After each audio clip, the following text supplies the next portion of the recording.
Hi hello ನಮಸ್ತೆ, welcome to my YouTube channel. ಇವತ್ತು ನಮ್ಮ ಶಾಪಿಂದನೇ ನಾನು ವ್ಲಾಗ್ನ ಸ್ಟಾರ್ಟ್ ಮಾಡ್ತಾ ಇದ್ದೀನಿ. ಅಲ್ಲದೆ ಇವತ್ತು ತುಂಬ ಮೋಡ ಆಗಿತ್ತು, ಇನ್ನು ಜೋರಾಗಿ ಮಳೆ ಬರುತ್ತೆ ಅಂತ ಅಂದ್ಕೊಂಡು ನಾನು ಶಾಪ್ನ ಸ್ವಲ್ಪ ಬೇಗ ಕ್ಲೋಸ್ ಮಾಡೋಣ ಅಂತ ಅಂದ್ಕೊಂಡೆ. ಇನ್ನು ನನ್ನ ಹಸ್ಬೆಂಡು ವ್ಯಾಪಾರನ ಮುಗಿಸ್ಕೊಂಡು ಬಂದು ಬೆಂಗಳೂರಿಗೆ ಹೋಗ್ತೀನಿ ಅಂತ ಹೇಳಿದರು. ಯಾಕೆ ಅಂದರೆ ನಾವು ಸನ್ಮಾನ ದಾರಗಳನ್ನೆಲ್ಲ ಹೊಲಿಯೋದ್ರಿಂದ ಬಿಡ್ಸ್ಗಳು ಸ್ವಲ್ಪ ಬೇಕಾಗಿತ್ತು, ಹಾಗೆ ಸ್ವಲ್ಪ ಖಾಲಿಯಾಗೋಕ್ಕೂ ಬಂದಿತ್ತು. ಹಾಗಾಗಿ ಸ್ವಲ್ಪ ಪರ್ಚೇಸಿಂಗ್ಗೆ ಅಂತ ಅಂದ್ಬಿಟ್ಟು ಬೆಂಗಳೂರಿಗೆ ಅಂತ ಹೊರಟು. ಇನ್ನು ಆಷಾಢ ಶುರುವಾಗೋದ್ರಿಂದ ನಾವು ಯಾವಾಗಲೂ ಫ್ರೀಯಾಗಿರ್ತೀವಿ. ಆ ಟೈಮ್ನಲ್ಲಿ ನಾವು ಹಾರಗಳನ್ನ ಹೊಲಿದು ಸ್ಟಾಕ್ ಮಾಡಿ ಇಟ್ಕೊಳ್ಬೋದು ಅಂತ ಅಂದ್ಬಿಟ್ಟು ಪರ್ಚೇಸಿಂಗ್ ಹೋದರು. ಇನ್ನು ನಾನು ಶಾಪ್ನ ಕ್ಲೋಸ್ ಮಾಡಿಕೊಂಡು ಮನೆಗೆ ಬಂದೆ. ಇನ್ನು ಮನೆಗೆ ಬಂದು ಸ್ವಲ್ಪ ರೆಸ್ಟ್ ಮಾಡಿದ್ದಾಯಿತು, ನಂತರ ಪೂಜೆನೂ ಮಾಡಿದ್ದಾಯಿತು. ಇನ್ನು ಸ್ವಲ್ಪ ಸ್ನ್ಯಾಕ್ಸಿಗೆ ಅಂದ್ಬಿಟ್ಟು ಸ್ವಲ್ಪ ಚುರುಮುರಿ ಮಾಡೋಣ ಅಂತ ಅಂದ್ಕೊಂಡೆ. ಇನ್ನು ಚುರುಮುರಿ ಮಾಡೋದು ಹೇಗೆ ಅಂತ ನೋಡೋಣ ಬನ್ನಿ.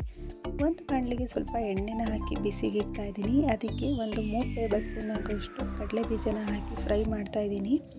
ಲೋ ಫ್ಲೇಮಲ್ಲೇ ಸ್ವಲ್ಪ ಫ್ರೈ ಮಾಡಬೇಕಾಗುತ್ತೆ. ಕಡಲೆ ಬೀಜ ಎಲ್ಲ ಚೆನ್ನಾಗಿ ಫ್ರೈ ಆದಮೇಲೆ ಕರಿಬೇವಿನ ಸೊಪ್ಪನ್ನು ಸಹ ಆ್ಯಡ್ ಮಾಡ್ತಾಯಿದ್ದೀನಿ. ಹಾಗೆ 1 ಟೇಬಲ್ ಸ್ಪೂನ್ ಅರಿಶಿನದ ಪುಡಿನೂ ಸಹ ಹಾಕ್ತಾಯಿದ್ದೀನಿ. ಈಗ ಸ್ಟವ್ನ ಆಫ್ ಮಾಡಿ ಎಣ್ಣೆ ಸ್ವಲ್ಪ ಬಿಸಿ ಇದ್ದಾಗಲೇ ಪುರಿನೂ ಸಹ ಸೇರಿಸಿ ಚೆನ್ನಾಗಿ ಮಿಕ್ಸ್ ಮಾಡ್ತಾಯಿದ್ದೀನಿ. ನೋಡಿ, ಚೆನ್ನಾಗಿ ಮಿಕ್ಸ್ ಆಗ್ತಾಯಿದೆ. ಈ ರೀತಿಯಾಗಿರುವಂಥ ಚುರುಮುರಿ ಮಕ್ಕಳಿಗೆಲ್ಲ ತುಂಬ ಇಷ್ಟ ಆಗುತ್ತೆ.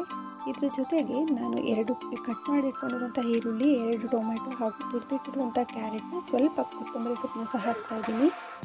ಆಮೇಲೆ ಖಾರಕ್ಕೆ ಒಂದು 1 ಟೇಬಲ್ ಸ್ಪೂನ್ ಅಚ್ಕಾರದ ಪುಡಿ, ಟೇಸ್ಟಿಗೆ ಸ್ವಲ್ಪ ಉಪ್ಪನ್ನು ಸಹ ಸೇರಿಸ್ತಾ ಇದ್ದೀನಿ. ಇದಕ್ಕೆ ನಿಂಬೆಹಣ್ಣನ್ನು ಸಹ ಹಾಕಬೇಕು, ತುಂಬ ಚೆನ್ನಾಗಿರುತ್ತೆ.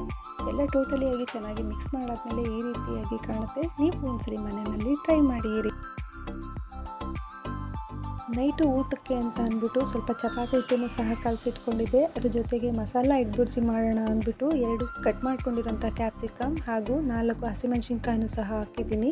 ಜೊತೆಗೆ ಕಟ್ ಮಾಡ್ಕೊಂಡಿರೋಂಥ ಈರುಳ್ಳಿ ಟೊಮೆಟೊನೂ ಹಾಕಿ ಚೆನ್ನಾಗಿ ಸಾಫ್ಟ್ ಆಗೋ ರೀತಿ ಫ್ರೈ ಮಾಡ್ತಾಯಿದ್ದೀನಿ. ಅದಕ್ಕೆ ಟೇಸ್ಟಿಗೆ ಸ್ವಲ್ಪ ಉಪ್ಪನ್ನು ಸಹ ಸೇರಿಸ್ತಾ ಇದ್ದೀನಿ.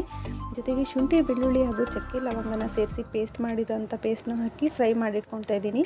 1 ಟೇಬಲ್ ಸ್ಪೂನ್ ಅರಿಶಿನದ ಪುಡಿ ಹಾಗೂ 1 ಟೇಬಲ್ ಸ್ಪೂನ್ ಅಚ್ಕಾರದ ಪುಡಿ ಹಾಗೂ 1 ಟೇಬಲ್ ಸ್ಪೂನ್ ಚಿಕನ್ ಮಸಾಲಾನ ಸೇರಿಸಿ ಚೆನ್ನಾಗಿ ಫ್ರೈ ಮಾಡ್ತಾಯಿದ್ದೀನಿ.